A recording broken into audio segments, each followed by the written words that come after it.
Le marché des cryptos a encore crashé. Qu'est-ce qui se passe? Alors que j'enregistre cette vidéo, tu vois, le BTC, il est tombé sous les 49K. L'ETH, il est tombé sous les 2200. Et l'ensemble du marché des cryptos, en fait, il a été liquidé de plus de 800 millions en 24 heures. Ça, c'est une dure, sacré week-end. Donc ok, avant toute chose, je tiens à te dire que je pense personnellement toujours que le marché va se remettre et que le marché haussier arrivera tôt ou tard, le bull market.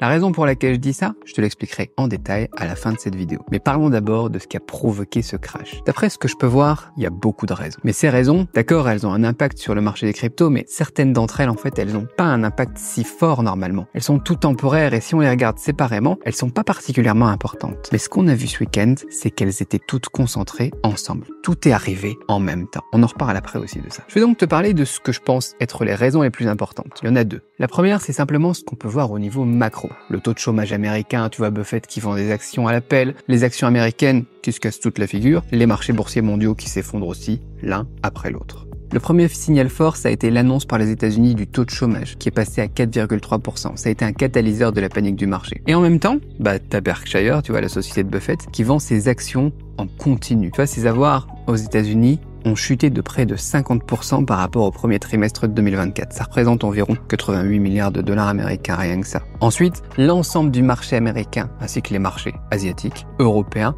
ont commencé aussi à chuter fortement. Les actions des géants mondiaux tels que Intel, Microsoft, Google et Adobe ont elles aussi toutes chuté. Intel a d'ailleurs chuté de près de 30% en une seule journée, truc de fou. Et c'est dans ce même temps que tu as l'ETF Bitcoin Spot qui enregistre aussi sa plus forte sortie de capitaux sur les 3 derniers mois. Seuls les contrats à terme en fait sur l'or ont atteint un nouveau sommet lors de ce crash. Ça veut dire quelque chose, on a un problème vraiment au niveau macro. Donc oui, on a eu un crash crypto, mais les nouvelles sur les cryptos en fait, ça n'a pas été un facteur si important, à part une dont on va parler. Plus important donc ça a été juste le sentiment du marché mondial qui est pas bon dans l'ensemble et ça nous a affectés. J'en profite au passage pour critiquer le gouvernement américain avec leur taux d'intérêt élevé qui veulent pas baisser. Plus ils laissent traîner ça, plus on voit que les dommages causés sur l'ensemble du marché sont graves. La bourse et l'ensemble en fait du marché des cryptos payent pour les taux d'intérêt élevés à long terme aux États-Unis. Il y a un moment, il faudrait qu'ils les baissent, vivement septembre. Donc oui, c'est pas une surprise si on a été touché et ça me surprendrait pas non plus si la chute se poursuivait. Mais bon, si vous détenez du Bitcoin spot, en fait, je pense pas qu'il y ait de problème.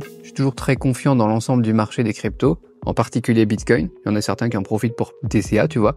Juste, faites attention si vous tradez les futurs. Faites attention à vous. Ceux qui tradent notamment avec des leviers x100, on pense fort à vous. Quoi qu'il en soit, je vous disais, il y a une autre raison à tout ça. Sur le marché des cryptos cette fois, c'est Jump Trading qui semble vendre des grandes quantités d'ETH, de WSTETH en ETH là. Jump Trading, tu vois, c'est un bookmaker bien connu, il a redeem 410 millions de dollars et il les a envoyés vers des échanges centralisés comme Binance, OKX, etc. Tout le monde spécule sur ce qui leur est passé par la tête ici, mais chez moi en fait ça me fait penser à un truc qui est aussi l'une des raisons pour lesquelles j'ai toujours confiance dans ce marché des cryptos, c'est que le marché il est de plus en plus manipulé. Et tu vois, ce genre d'informations qui arrive à ce moment-là, ça me semble clairement fait exprès. Parce que on peut voir clairement que la crypto, elle est maintenant de plus en plus acceptée. T'as Trump aussi qui a annoncé de manière très médiatisée qu'il voulait être le premier président pro-crypto, tu vois, président crypto. Donc je pense que les market makers et les plus gros investisseurs dans les cryptos sont tout aussi chauds. C'est pourquoi je pense personnellement qu'ils tireront le marché vers le haut par la suite, après l'avoir fait crasher peut-être même eux-mêmes. Un marché de plus en plus accepté par les masses, tu vois, ils sont pas du genre à ne pas en profiter. En plus, dans les semaines et les mois à venir, il y aura enfin